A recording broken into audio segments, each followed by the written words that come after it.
warahmatullahi wabarakatuh. Perkenalkan, nama saya Yoga Merisha, NIM 103222128. Sebelumnya yang terhormat Ibu Nurul Hikmah Sofyan selaku dosen pengampu mata kuliah Harmonisasi Sains dan Agama. Jadi di sini saya akan memenuhi tugas UAS, yaitu mempresentasikan PPT, yaitu yang berjudul Pemikiran Tokoh Amin Abdullah terkait gagasan harmonisasi sains dan agama. Baik, langsung saja mengenai poin-poin, yaitu yang pertama ada biografi Amin Abdullah, yang kedua ada inti gagasan pemikiran Amin Abdullah tentang harmonisasi sains dan Islam, yang ketiga ada implementasi gagasan Amin Abdullah jika diterapkan dalam harmonisasi hukum tata negara dan Islam.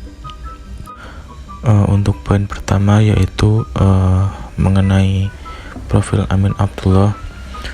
Singkat saja, Amin Abdullah lahir di Margomulyo, Tayu, tepatnya di Pati. Beliau lahir di Jawa Tengah pada tanggal 28 Juli 1953. Beliau menamatkan Kuliat Al-Mu'alimin Al-Islamiyah di Pesantren Gontor Ponorogo 1972 dan program Sarjana Muda pada Institut Pendidikan Darussalam atau IPD pada 1977 di pesantren yang sama.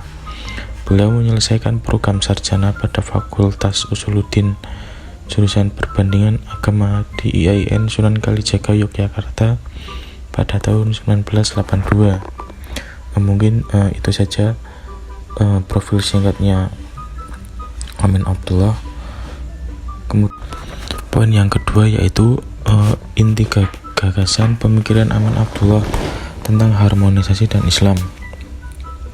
Yang pertama ada integrasi atau interkoneksi. Jadi Amin Abdullah itu menolak dikotomi mengenai ilmu agama melawan ilmu umum.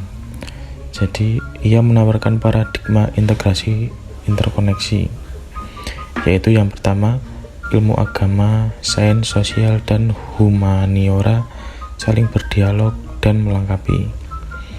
Kemudian agama tidak eksklusif normatif tetapi juga kritis, historis, dan kontekstual.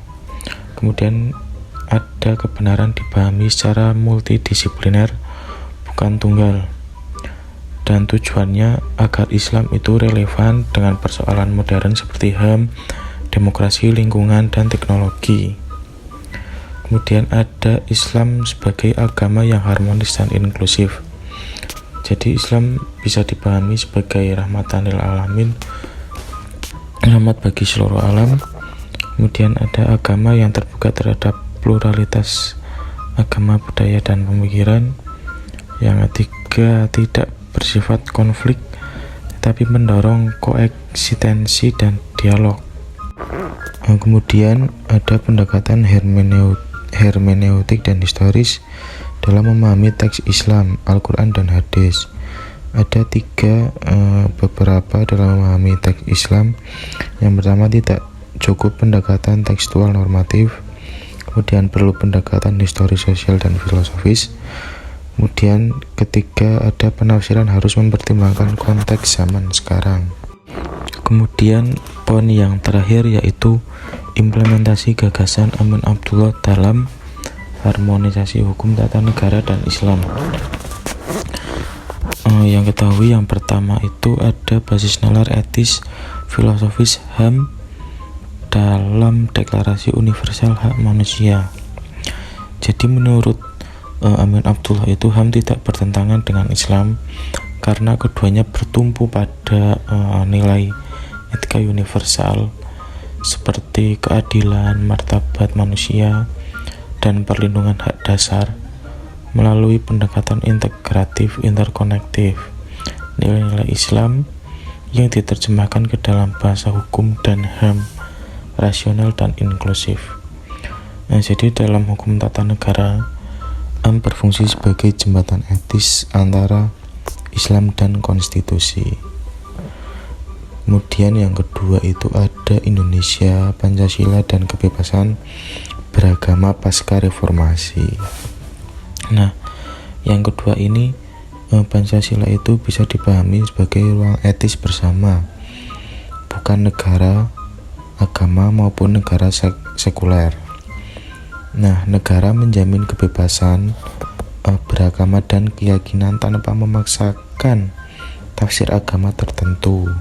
Gagasan Amin Abdullah ini mendorong penafsiran hukum Islam yang kontekstual dan selaras dengan Undang-Undang Dasar 1945 serta HAM.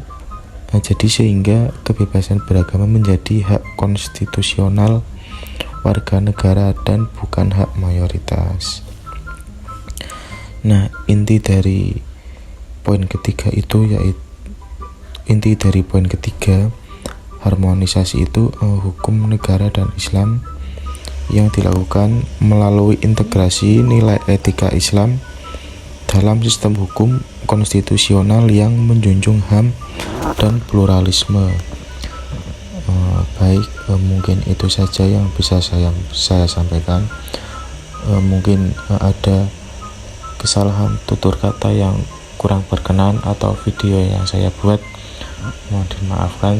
Akhir salam, terima kasih. Wassalamualaikum warahmatullahi wabarakatuh.